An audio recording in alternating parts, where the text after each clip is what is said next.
Pronto, minha galera. E aí, nessa aulinha aqui, super rápida, eu vou falar para vocês sobre os aspectos da introdução do assunto de endócrino, falar a definição de hormônios, localização das glândulas e feedback hormonal, tá bom? Então, seguindo em frente, primeira coisa é definir hormônios para vocês.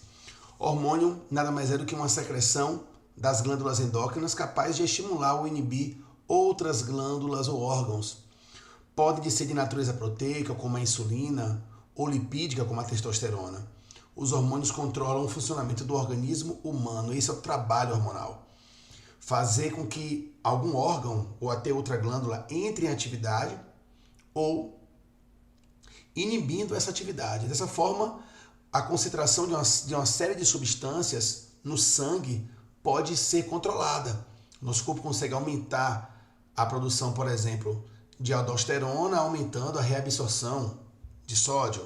Nosso corpo consegue aumentar a produção de testosterona ou diminuir a produção de testosterona. E um controle como esse também hormonal vai organizar, por exemplo, todo o ciclo menstrual da mulher. E assim vai. Então vamos ver aqui esse mapinha básico de onde estão essas glândulas endócrinas.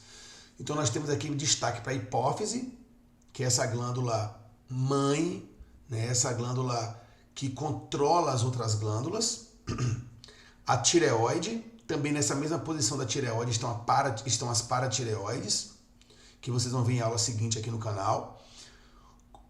As glândulas adrenais ou suprarrenais, que são essas amarelinhas aqui em cima dos rins. Aqui ele está mostrando o córtex e a medula da adrenal, mas enfim, são as glândulas adrenais. O pâncreas, que tem um trabalho endócrino, né? Nosso pâncreas ele tem sim um trabalho também como hormônio.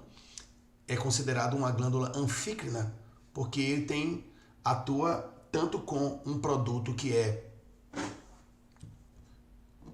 liberado, portanto, do sistema digestório, que é o suco pancreático, como também essa insulina, que é um hormônio liberado diretamente, né, no sangue. Então, ele tanto tem uma função exócrina com o suco pancreático, como uma função endócrina, com a liberação da insulina.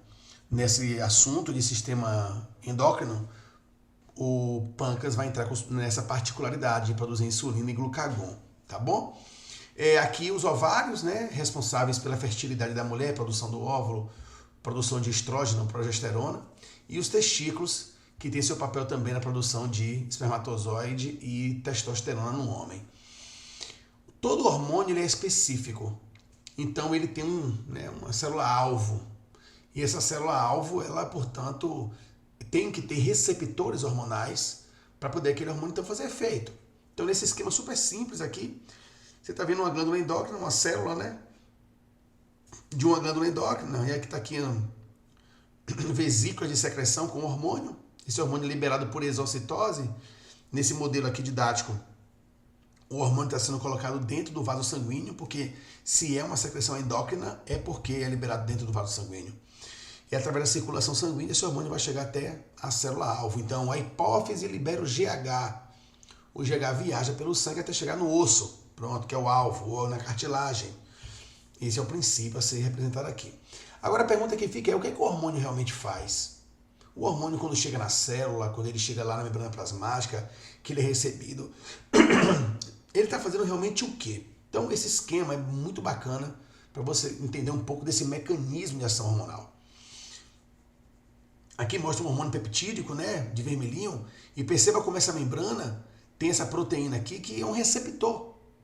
Ele se encaixa perfeitamente com esse hormônio nesse modelo de ilustração que vocês estão vendo. Então, dentro da célula, no citoplasma, ocorrerá uma reação química que, nesse exemplo aqui representado, o ATP vai liberar energia suficiente para poder ativar uma enzima.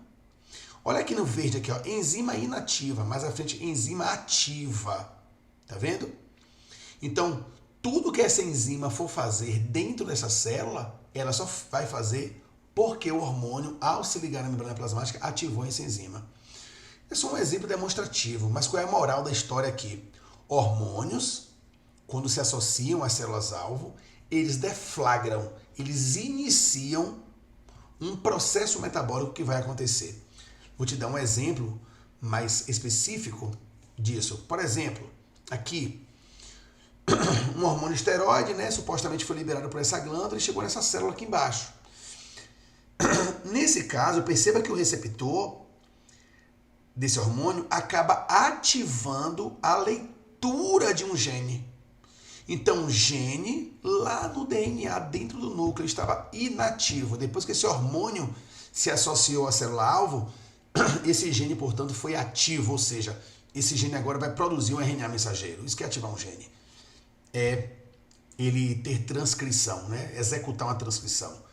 É assim que os hormônios fazem. Por isso que eu falo assim, é hormônio de crescimento. Ele ativa mitoses, ele ativa genes da mitose, entende? E assim vai para vários outros hormônios. Olha outro princípio que eu vou te mostrar aqui, o feedback hormonal. É um princípio de diálogo químico entre glândulas. Então a glândula A manda informação para a glândula B, essa glândula B vai ter lá a sua resposta, né? Estimulada pela glândula A. E aí a glândula A vai saber se a B fez ou não fez o que ela pediu. Então, olha que princípio simples eu quero te passar antes de eu ir para o próximo slide. A hipófise, por exemplo, ela libera. Ela nem que ela estimula, não. Ela secreta. Deixa eu corrigir isso aqui. Estou com vocês aqui. Não tem nada não. Secreta. Pronto. Então a hipófise, ela secreta lá o LH, que é um hormônio gonadotrófico. Esse LH acaba estimulando os testículos, que são outras glândulas. Então, a hipófise liberou o LH vai agir lá nos testículos. O que o testículo vai fazer quando ele recebe LH? Ele secreta o quê? Testosterona. Então, a concentração de testosterona no sangue fica o quê? Sobe, fica alta.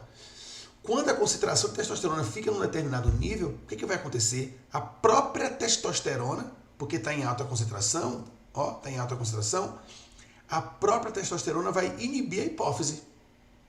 Ou seja, quando essa hipófise foi inibida pela testosterona, ela vai produzir menos LH. E esse ciclo aqui que vocês estão vendo vai acontecer de maneira reduzida. Quando a testosterona cai, acontece o oposto. Vou te mostrar isso num outro esquema, para você ter outra forma de entender. Aqui que bacana, olha. Foca aqui em cima comigo, no feedback negativo, então uma resposta negativa. Se a concentração de testosterona está alta, subiu no sangue a concentração de testosterona, a testosterona vai inibir a hipófise. Isso é um feedback, o quê? Uma resposta negativa, do tipo, para de trabalhar um pouco aí porque o objetivo já foi alcançado, já tem muita testosterona. Então, quando a hipófise é inibida, o que ela vai fazer? Ela vai produzir menos LH. A concentração de LH vai cair. Tá vendo? Isso é um feedback negativo. A hipófise está produzindo menos hormônio porque a testosterona está alta.